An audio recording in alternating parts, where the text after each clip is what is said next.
안녕하세요. 오늘부터 당분간 남반구 천체 사진을 촬영을 위해서 서호주로 떠났던 관측 여행에 대해서 소개하고자 합니다.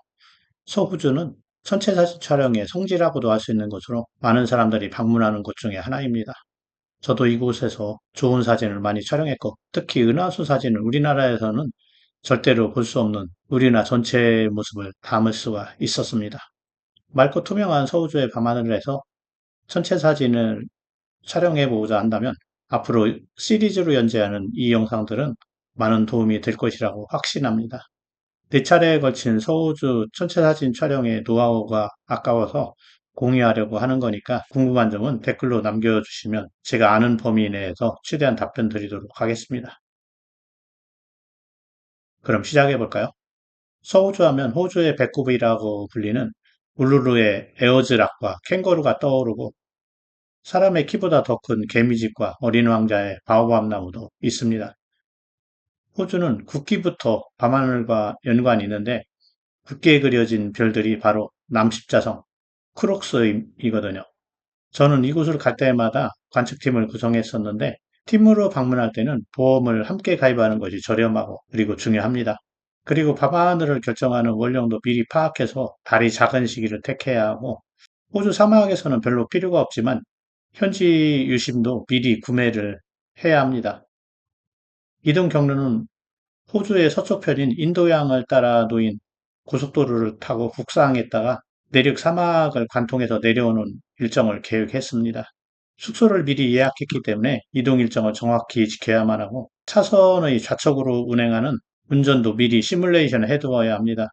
물론 미리 여행 계획서를 만들고 세 차례 이상의 사전 모임을 통해서 호주의 교통 체계와 각각의 역할에 대해서 협의를 마친 상태이지만 팀원 대부분이 이런 여행이 처음이기 때문에 계획서를 여러 번 만들어서 현지에서 가지고 다니며 활용할 수 있도록 해야 합니다. 항공편은 서우주의 주도인 펄스까지 국내 직항이 없어서 말레이 항공이나 싱가포르 항공을 이용해서 쿠알라룸푸르를 경유해야만 합니다. 여기서 주의해야 될 것은 비행기를 바꿔 탈 경우에는 나중에 화물을 잘 챙겨야만 합니다. 공항에 늦지 않게 도착해야 하고 촬영 여행인 관계로 무거운 짐이 많기 때문에 촬영 장비를 짐이 작은 사람들에게 고르게 나누어야만 합니다.